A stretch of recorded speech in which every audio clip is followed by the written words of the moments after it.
Bonjour. Écoutez, merci de me donner l'occasion d'intervenir pour ce colloque. Je vais être extrêmement rapide pour vous donner juste quelques repères, parce qu'on va parler donc d'addiction en milieu scolaire et on va s'intéresser à l'adolescent. Et pour introduire cette question, moi j'ai voulu juste vous intéresser ou vous interroger sur la question de la psychopathologie de l'adolescent, mais en restant très simple. C'est-à-dire que ce que l'on va voir ensemble rapidement, j'ai quoi? J'ai à peu près 10 minutes, pas plus, un quart d'heure? 10 minutes, pas plus, hein.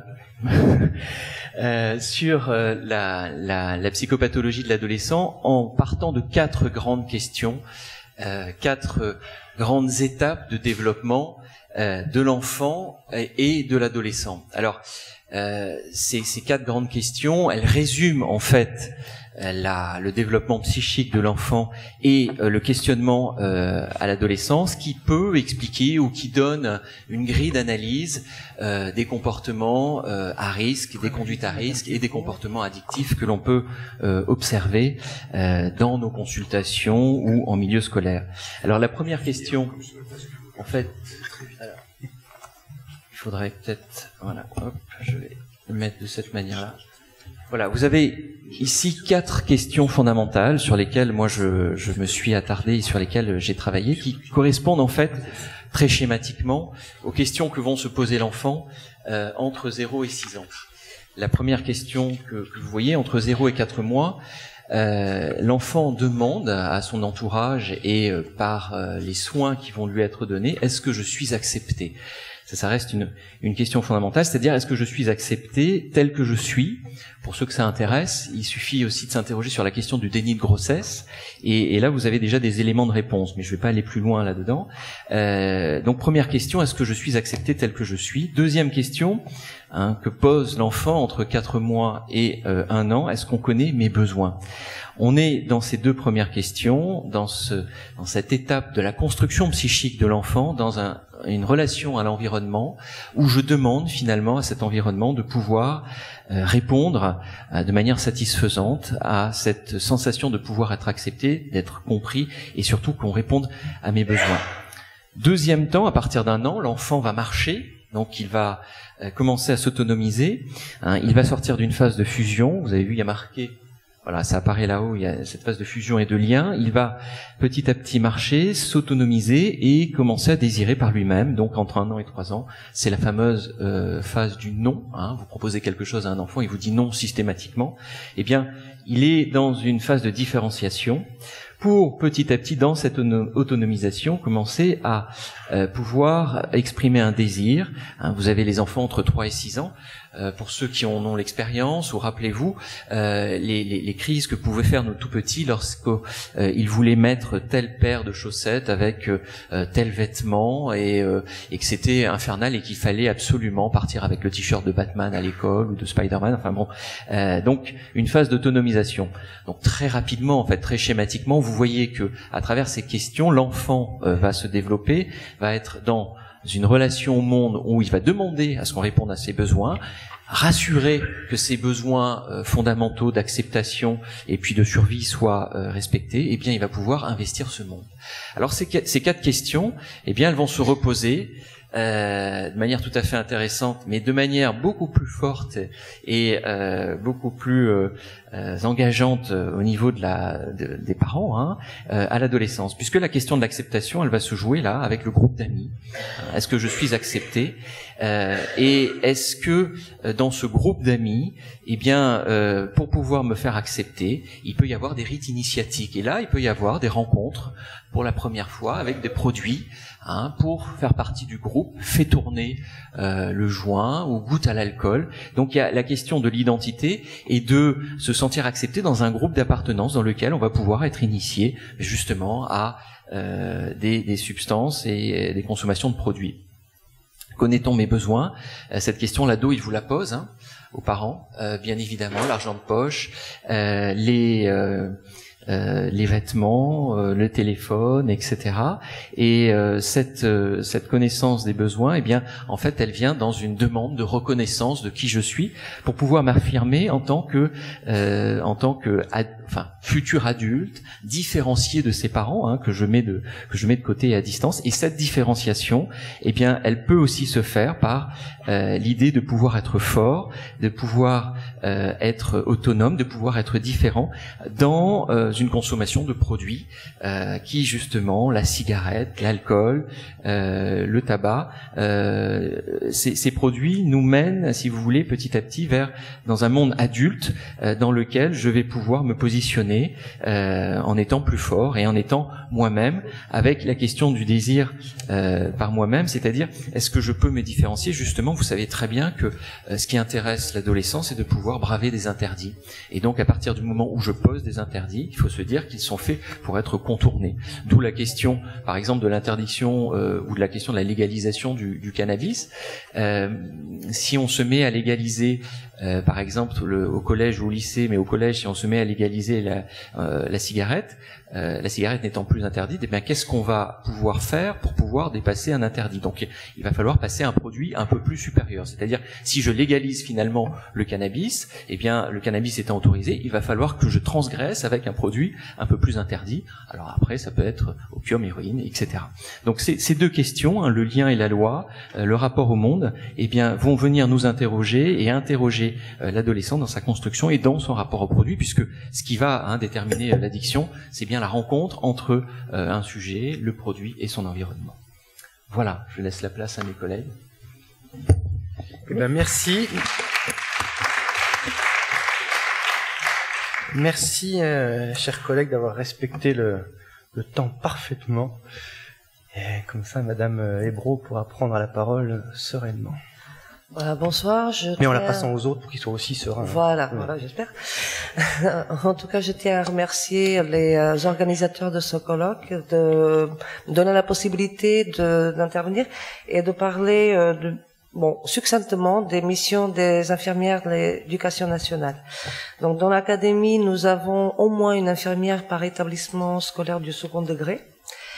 Et donc, je vais juste aborder deux volets parmi les nombreuses missions que les infirmières et infirmiers ont. Donc, d'abord, tout ce qui concerne la prévention et l'éducation à la santé.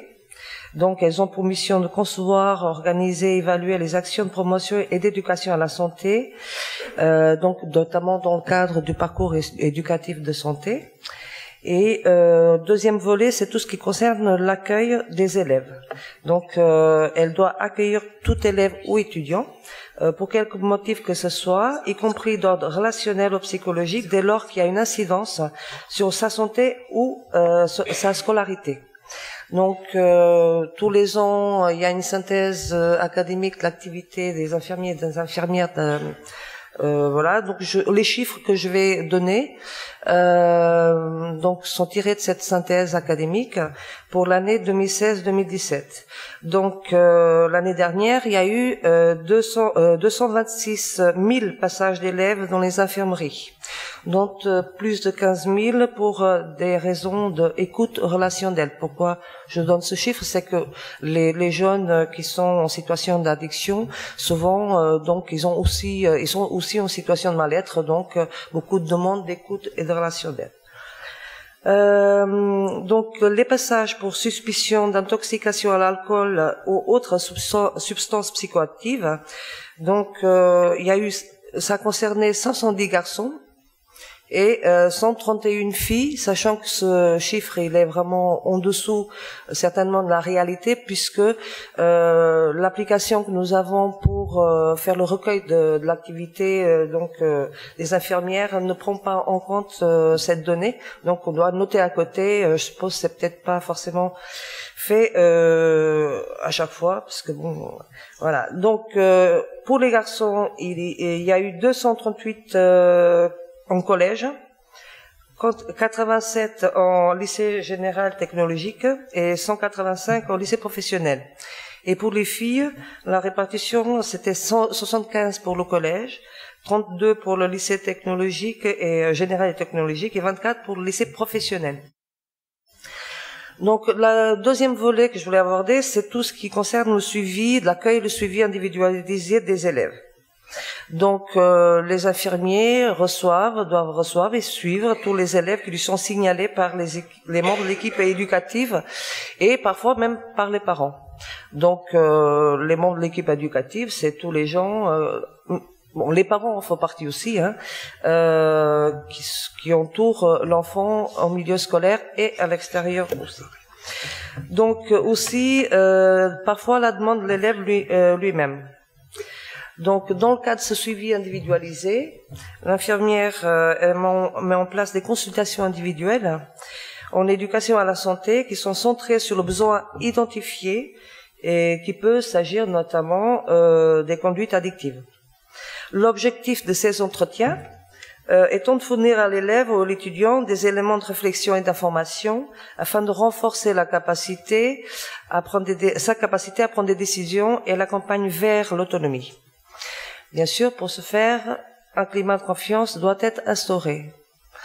Voilà. Donc, elle assure ce suivi de l'élève et doit établir les relais nécessaires au sein de l'établissement. Accueille les parents dans la prise en charge du ou des problèmes identifiés. Donc, l'année dernière, 27 000 contacts avec les familles ont été établis et presque 15 000 accueils de parents dans les infirmeries. Donc, il y a un gros travail qu'on fait avec les parents. Et donc, on travaille aussi étroitement en relation avec les autres professionnels du réseau de santé, dont beaucoup sont ici présents, qui ont l'habitude de travailler avec les infirmières de l'éducation nationale. Donc, il y a eu plus de 5 000 liaisons avec les médecins, 545 donc avec le SAMU et presque 6 500 liaisons avec les autres partenaires extérieurs. Donc, il y a aussi, comme je disais tout à l'heure, le volet éducation-prévention, donc qui fait partie du champ professionnel de l'infirmière. Donc, il vise à mettre en place des conditions favorables à la santé et au bien-être afin de favoriser la réussite scolaire. Dans ce cadre, l'infirmière collabore avec l'ensemble de la communauté éducative et les partenaires de l'école, dont beaucoup d'entre vous font partie. Donc, tout cela se fait dans le cadre des comités d'éducation à la santé et à la citoyenneté. En 2016-2017, environ 14 000 élèves ont bénéficié des actions de prévention des conduites addictives qui ont été mises en place par les personnels infirmiers. Bon, donc vous savez qu'on travaille au milieu scolaire, nous sommes tenus au secret professionnel, donc qui s'impose à tout infirmier et infirmière et à tout étudiant infirmier. Donc le secret professionnel couvre non seulement tout ce qui a été confié, mais aussi tout ce que l'infirmier a vu, entendu, constaté ou compris. Donc d'un côté c'est rassurant parce que ça permet d'avoir des entretiens avec l'élève de manière très confidentielle.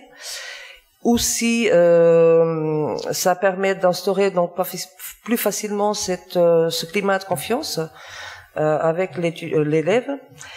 Par contre, parfois, c'est un petit peu compliqué à faire comprendre aux autres membres de l'équipe éducative avec qui on travaille, puisque on est les seuls, avec les assistants de service social, à avoir ce secret professionnel. Donc, bon, la particularité de l'infirmière, c'est qu'elle est placée sur l'autorité du chef d'établissement.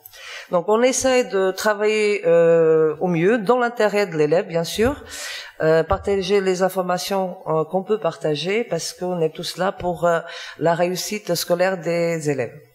Merci.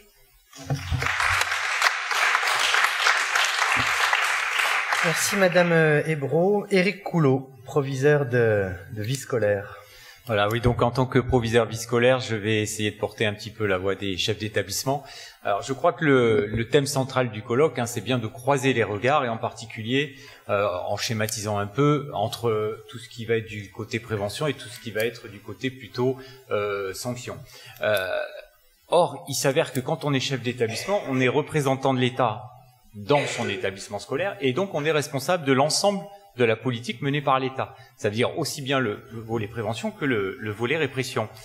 Et c'est toute la difficulté, parce que croiser les regards quand on est on a deux origines différentes, c'est facile. Par contre, quand on est en un point unique, croiser le regard, c'est souffrir de strabisme. Alors s'il est convergent, ça va, mais s'il est divergent, c'est plus compliqué. Donc c'est compliqué cette mission, d'où l'intérêt de ce colloque pendant ces 2 jours, parce que ça permet d'élargir un petit peu ces horizons.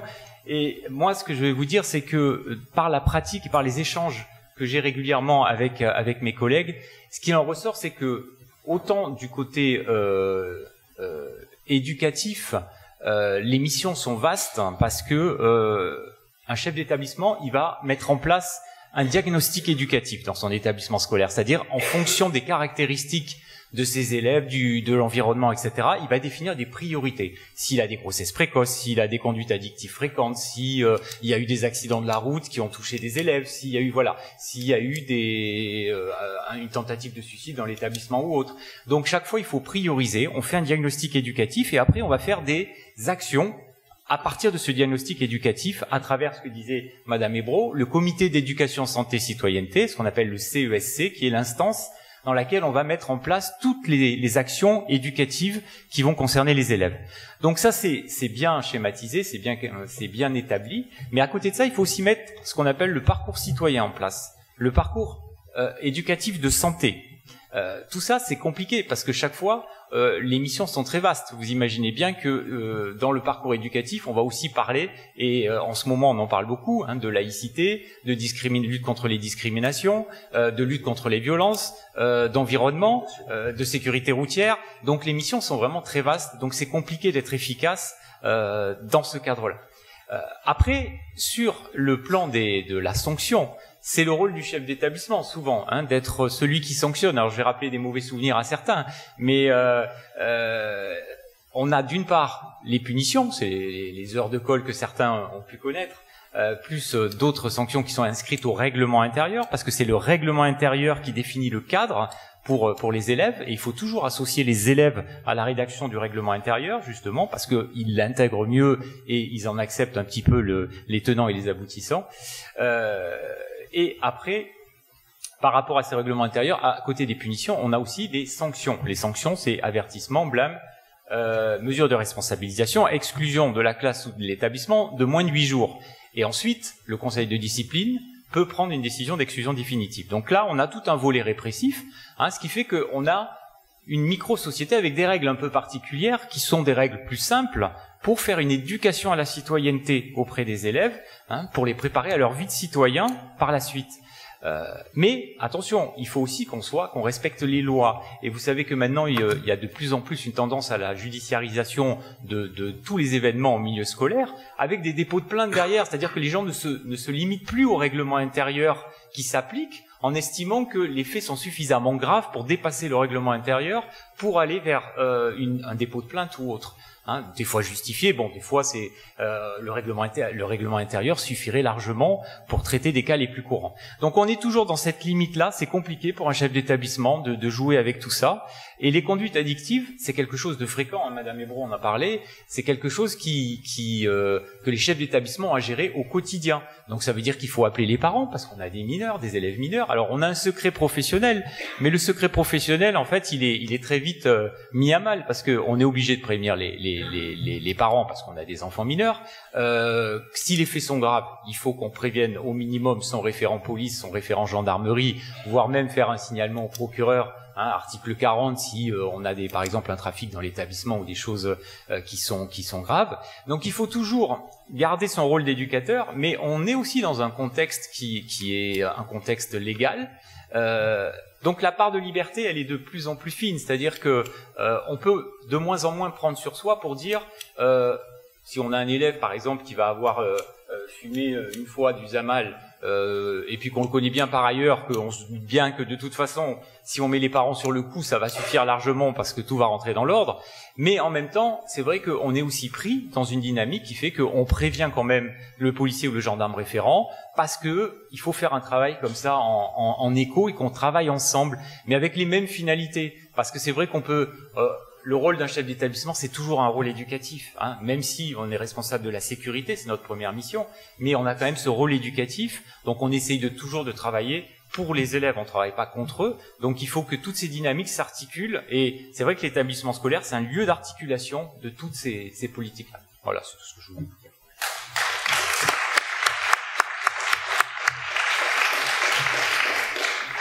Alors, un micro. Ça marche, oui. Monsieur Lebotte, l'honneur de finaliser. Conclure. Ils ont déjà tout dit, comme je peux vous libérer. Je vais aller très vite. En fait, je pense que l'essentiel a été dit. Il y a un service de santé dans les écoles. Il y a des infirmières qui sont là pour l'écoute, le suivi des élèves.